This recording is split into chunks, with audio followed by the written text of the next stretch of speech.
सिद्धिविनायक मंदिरातील चोरी प्रकरणात मंदिरातील 19 कर्मचाऱ्यांवर कारवाई करण्यात आली आहे। सदा सरवणकर यांनी या संदर्भात माहिती दिली आहे। लोकांना परस्पर दर्शन देण्याच्या नावाखाली आर्थिक व्यवहार सुरू आहे असे देखील सरवणकर म्हणाले। या कर्मचाऱ्यांच्या माध्यमातून काही दर्शन देण्यासाठी पैसे घेतले जातात आणि ते गुगल मार्फत घेतले जातात। पे जे केले जातात ते सुद्धा मीडिया मार्फत केले जातात, सोशल मीडिया मार्फत केले जातात। वेगवेगळ्या माध्यमातून ह्या पैशाची इथे कुठेतरी दर्शन देण्यासाठी ही अनियमितता सापडते आणि त्यावेळेला आल्यानंतर मी ताबडतोबच साधारणतः 19 कर्मचाऱ्यांना रंगेहात पकडलं, त्यांच्यावर कारवाई केली, काही दिवस त्यांना सस्पेंड केले आणि त्यांच्याकडे शपथपत्र लिहून घेतलं की यापुढे कुठल्याही प्रकारचे आमच्याकडनं अशा प्रकारचं काही होणार नाही। दरम्यान रात्रीच्या अंधारात अमित शहा पुण्यात आलेत। अमित शहा संसदेत न येता पुण्यात फिरतायत। अमित शहांना पदावर राहण्याचा अधिकार नाही असा टोला राऊतांनी लगावलाय।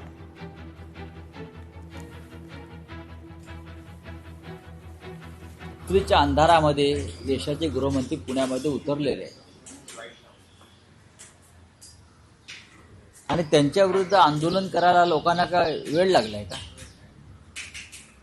त्यांचे हात या देशातल्या विद्यार्थ्यांच्या रक्तानं माखले।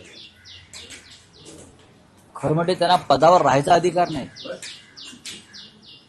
गेले 10 दिवस संसदेचं अधिवेशन सुरू आहे दिल्लीत। अमित शहा एकदाही संसदेच्या सभागृहात आले नाही आणि हे बाहेर पुण्यात भटकत आहेत। लोकमान्य टिळक यांच्या नावाने अजित डोभाल यांना पुरस्कार दिला जातोय, अमितभाई शहा यांच्या हस्ते पुरस्कार दिला जातोय। मुळामध्ये लोकमान्य टिळकांचं नाव घेण्याचा अधिकार संजय राऊत तुम्हाला नाहीये। देशातील तरुण पिढी अत्यंत अस्वस्थ झाली। लाठीचार्जची चौकशी झाली पाहिजे अशी मागणी सुप्रिया सुळे यांनी केली आहे। तपास पारदर्शक व्हावा, एसआयटी स्थापन व्हावी, मुलांवर अन्याय अत्याचार झाला त्याची चौकशी व्हावी अशी मागणी देखील सुप्रिया सुळे यांनी केली आहे।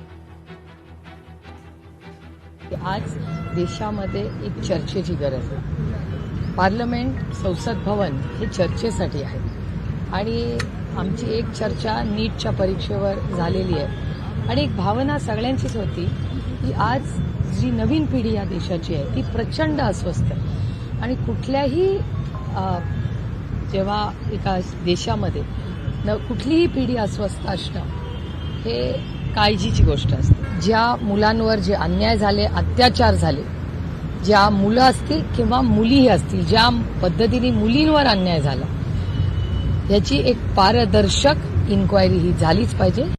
आणि नीटचाच पेपर का फुटतो किंवा कोचिंग क्लासेस, तुम्हाला आश्चर्य वाटेल अनेक कोचिंग क्लासेस असे आहेत ज्यांचे IPO येत आहेत, म्हणजे इतके पैसे झालेत त्यांच्याकडे की आता ते मोठा व्यवसाय करून पब्लिकली लिस्टेड कंपनीज होणार आहेत। मला सांगा, जगामध्ये परीक्षा होतात, जगभरात परीक्षा होतात, तिथे कसा पेपर फुटत नाही, आपलाच कसा फुटतो? मग एकीकडे तंत्रज्ञान, आधार कार्ड सारखा अप्रतिम कार्यक्रम काँग्रेसच्या सरकारमध्ये UPA मध्ये हा डॉक्टर मनमोहन सिंग साहेबांच्या काळात झाला। आज प्रत्येकाला आधार मिळाला की नाही? लोकशाही मराठी ऐका, पहा, जागरूक रहा।